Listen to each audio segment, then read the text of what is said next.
J'ai perdu mon chemin et je n'ai plus d'eau.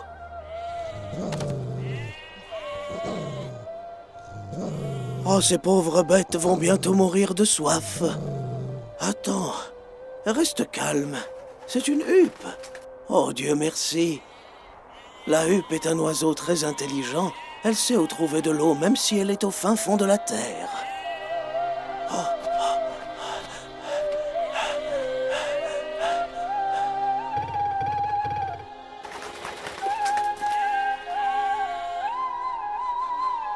La huppe a placé son bec à cet endroit.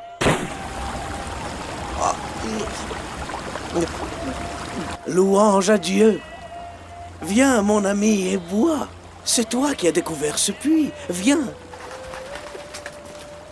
Oh, quelle jolie plume sur ta tête. Comme si elle représentait une couronne d'un roi d'oiseaux. Tu me fais penser à ton glorieux grand-père. La huppe de notre prophète Salomon. Tu ne connais pas son histoire? Je vais te la raconter.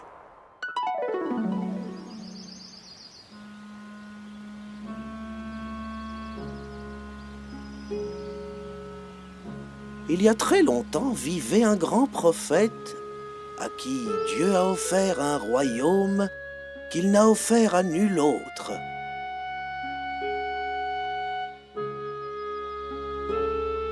C'est notre prophète Salomon, que la paix soit sur lui.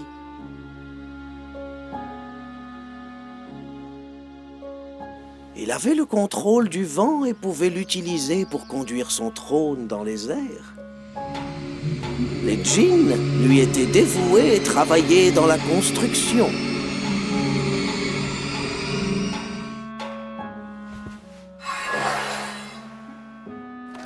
Il avait aussi une grande armée qui regroupait des humains, des djinns, des oiseaux, mais aussi des animaux féroces.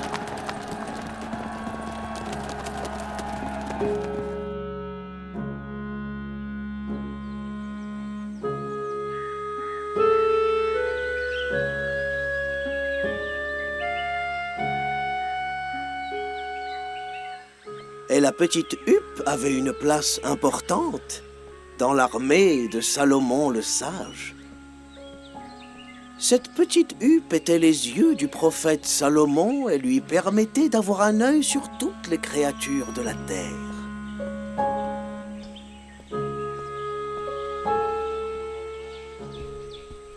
Bonjour à vous, monsieur Marahala. Comment allez-vous? Je vais vous préparer votre boisson tout de suite. Attends, Sfour! Qui est-ce qui a déplacé les feuilles des arbres? Ah oui, j'ai fait du rangement et je les ai remises à leur place. C'est faux!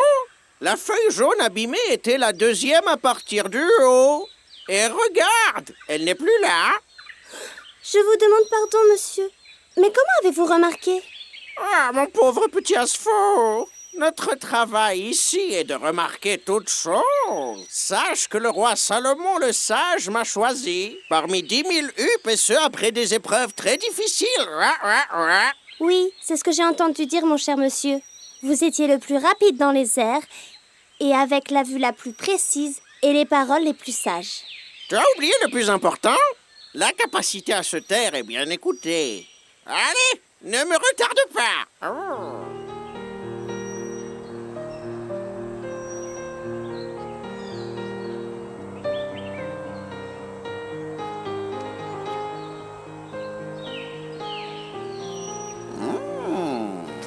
Ma chérie Dan, comment vas-tu? Bonjour, Marahala. Mais où étais-tu? Et pourquoi es-tu en retard? Oui, Dan, je suis le seul à poser des questions aux oiseaux et leur demander où ils étaient et pourquoi. Est-ce que tu crois que c'est une façon de parler avec ta future épouse? Il semblerait que tu aies oublié notre amour. Ah, je n'oublie rien, même si c'est de la plus petite importance. Alors que dire de la chose la plus importante de ma vie? C'est mon amour pour toi qui me pousse à réussir dans mon travail. Tu es toujours en train de parler de travail. Si tu m'accordais la moitié du temps que tu consacres à ton travail, je serais la huppe la plus heureuse du monde. C'est le contraire de ce que mon seigneur Salomon m'a dit. Et qu'est-ce qu'il t'a dit? Que si j'accordais à mon travail la moitié du génie que j'accorde au jeu, j'aurais une très grande valeur.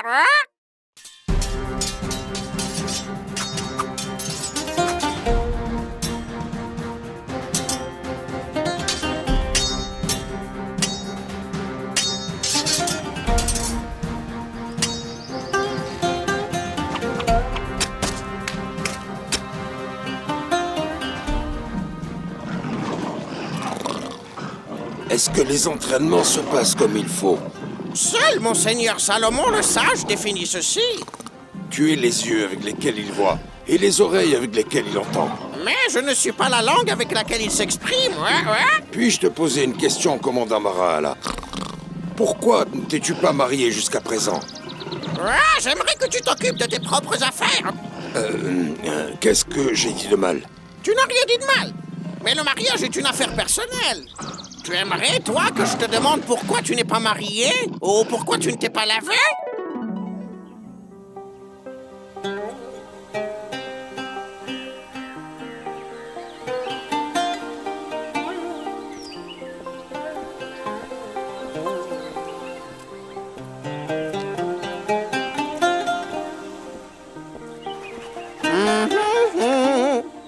Monsieur Marahalin! Monsieur Marahalin! Qu'est-ce qui t'arrive, Asfour? C'est Monseigneur, le roi Salomon le Sage, qui a demandé après vous. Qu'a-t-il dit exactement? Il m'a juste dit où est la huppe. Je veux la voir ici maintenant. La huppe est arrivée au palais du roi Salomon, que la paix soit sur lui.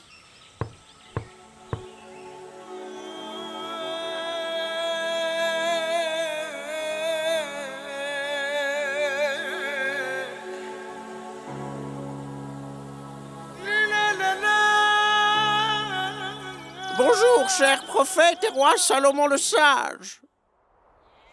Le roi Salomon dit en souriant « Bonjour à toi, chère huppe, qui aime jouer plus qu'elle n'aime son travail. Tu as le droit d'être fier par ta beauté. Mais où est passé ton travail, bel oiseau ?» Je travaille, monseigneur. Je présente les rapports régulièrement. Salomon dit après que son sourire est disparu. Tu ne me comprends pas. Pourquoi penses-tu que ton travail se résume à présenter des rapports? Ah, je vous croyais satisfait de moi, Majesté. Salomon dit à la huppe, « Je ne veux pas des choses que je sais déjà. Je voudrais, Marahala, que tu regardes plus loin, que tu réussisses à savoir ce dont je n'ai aucune idée. Découvre quelque chose d'extraordinaire qui mériterait que l'histoire se souvienne de toi. » Puis il est parti en disant, « C'est le moment pour moi d'aller prier. » Au revoir, cher prophète et roi Salomon le Sage. Que voulait dire monseigneur par « regarder plus loin » ? Et comment moi, la huppe, je peux savoir ce que Salomon n'a pas pu savoir?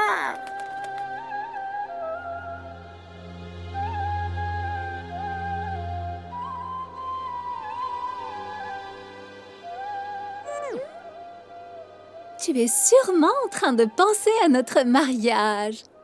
Idan, s'il te plaît, je suis très occupé. Mais tu es toujours occupé. C'est simple, soit tu vas chez Salomon, soit tu reviens de chez lui. Soit tu es en réunion, soit tu es en voyage. J'en ai vraiment marre de cette vie. Un voyage? C'est ça? Comment n'y avais-je pas pensé? C'est une idée ingénieuse.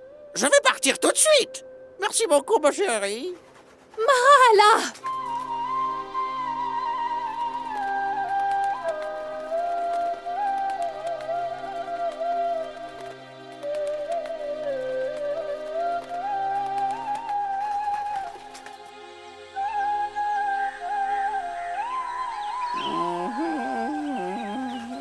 Tu aimes les murailles de Saba? Elles sont belles. Elles sont vraiment très belles. Et tu es un étranger? Oui, je suis touriste dans la terre de Dieu. La terre n'appartient-elle pas à Dieu? Non, la terre ici appartient au soleil. Mon nom est Odouda. Et toi? Répète ce que tu as dit. Mon nom est Odouda. Et toi? Peu importe. Mon nom est Asfour. C'est un nom étrange pour une huppe. Ah, le monde est plein de merveilles, Oda. Mais je n'ai pas compris. Comment la terre peut-elle appartenir au soleil? Les gens ici se prosternent pour le soleil. Ils adorent le soleil? Oui. Viens avec moi, je vais t'inviter à manger, puis nous irons ensuite faire un tour en ville. Allez, viens, suis-moi, Asfour.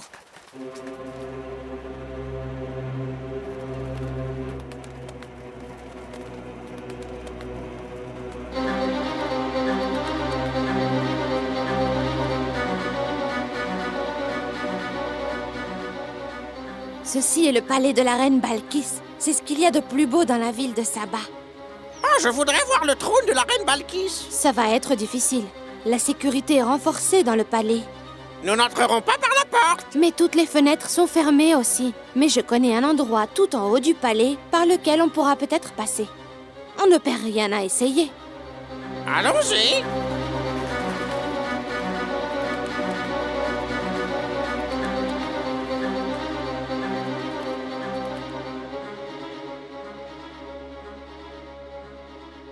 Ici, c'est la chambre à coucher de la reine Bilqis. Très joli. Mais dis-moi, où est la salle du trône? Suis-moi.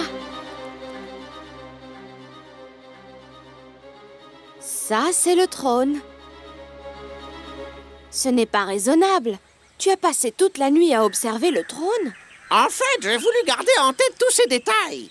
Qui sait? Peut-être que je ne verrai plus jamais une merveille semblable à celle-ci. Et pourquoi tu ne vivrais pas ici? Parce que je suis habitué au voyage. Il faut que tu te stabilises, Asfour. Oui, j'aurais beaucoup aimé rester dans cette ville, mais... Mais quoi? Eh bien, apparemment, cette ville est pleine de gardes. Ils sont seulement 200 gardes entre le Temple du Soleil et le palais de la reine. Et l'armée? Le son des pas des armées est ce qui me dérange le plus quand je dors. L'armée ici s'entraîne seulement durant la journée. Et les fabricants de statues qui frappent de leur marteau, je les entends d'ici. Non, c'est pas vrai. Il y a des statues seulement dans le Temple du Soleil. Ah, je vais m'en assurer moi-même, de mes propres yeux. Je l'ai vu de mes propres yeux, Asfour. Il était en train de se diriger vers le sud. Il se dirigeait vers le sud, vers le Yémen. Mais que fait donc Monsieur Mahala là-bas? Je n'en sais rien du tout. Que faire alors? Le prophète Salomon, paix soit sur lui, va bientôt venir pour vérifier que tout le monde est bien présent. Comment vais-je faire pour justifier l'absence du commandant Mahala? Tu me le demandes à moi? C'est quoi tout ce bruit?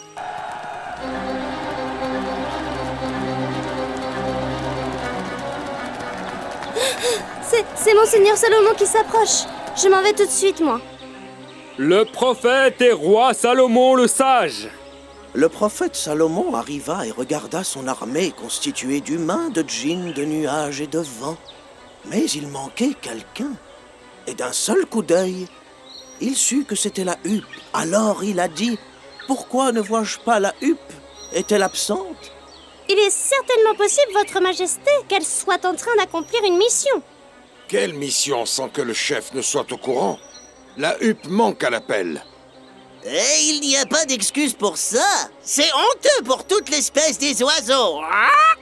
Ah, peut-être bien qu'il est en retard, car il est occupé à coiffer ses plumes. Silence!